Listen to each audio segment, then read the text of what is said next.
Of all of the images showing the chaos and desperation at the Kabul airport, one 9-second video stands out. A baby handed to U.S. Marines over razor wire. We don't know why the child was handed over, nor do we know where the child's parents are or if they were in the crowd. But if he or she makes it out, they, at least, will have no memory of these dark days. She did make it out.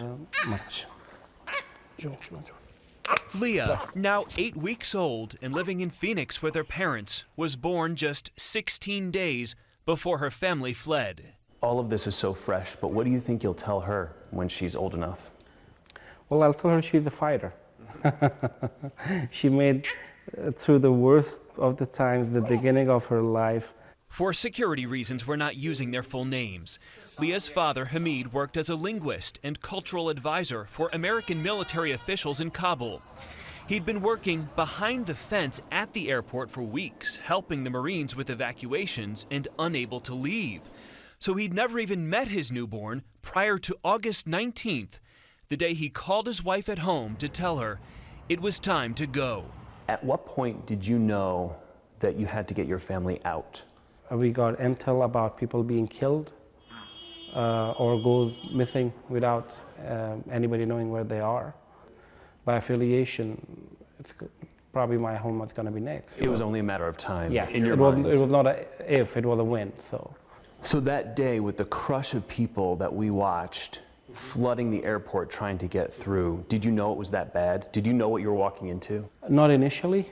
He also had no way of knowing his wife Sadia would be robbed of all of their belongings on her way to the airport with their baby. Sadia doesn't speak English, so Hamid told her story. They checked her documents, they took her money, her gold, jewelry, whatever, her passport. Who took her jewelry? It was Taliban. But so it's not someone who took it for safekeeping? No. You think it's gone? Oh, it's gone. How much do you think it was worth? I think it was worth about $35,000 to $40,000. Dollars? Yes. Despite pledging cooperation with the evacuations, the Taliban took everything they had. That was our life savings. So. We have a saying here that's insult on top of injury. Exactly. Eventually, Satya and Leah joined the chaos at the airport gate. They spent hours trying to get through.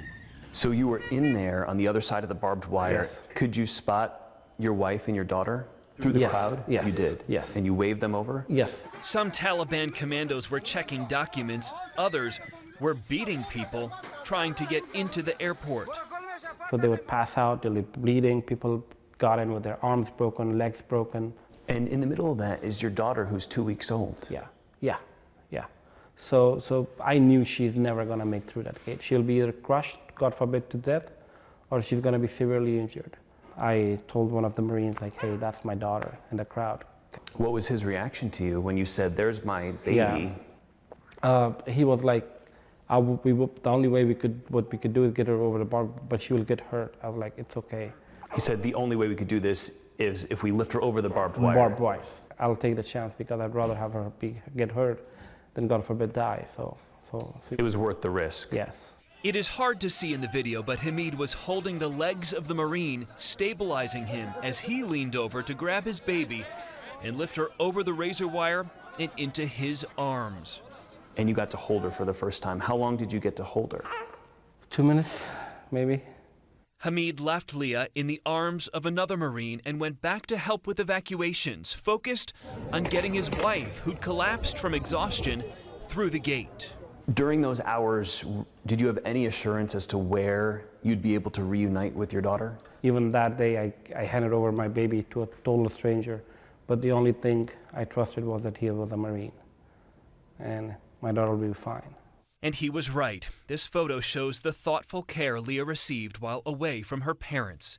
If you look closely, you'll see fraying on Leah's clothing. A nurse tore apart her own pink scrubs and stitched the scraps together into a makeshift onesie. Hours later, Mom, Dad, and baby were finally reunited and put on a plane out of Kabul. They have not been able to contact the Marine who made it possible. If he sees this at some point, what would you like him to know? Oh my God.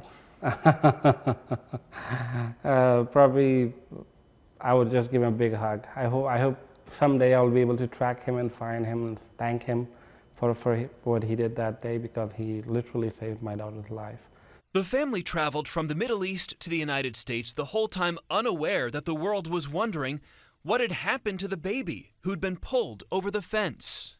So it's when I got back home here, everybody was telling me, hey, your daughter is on the video.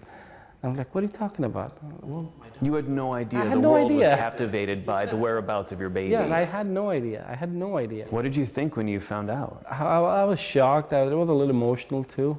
She became a symbol of the desperation. You represented so many families who were in that situation. But what was heartbreaking is I was inside and I had somebody to pull my daughter over the wires.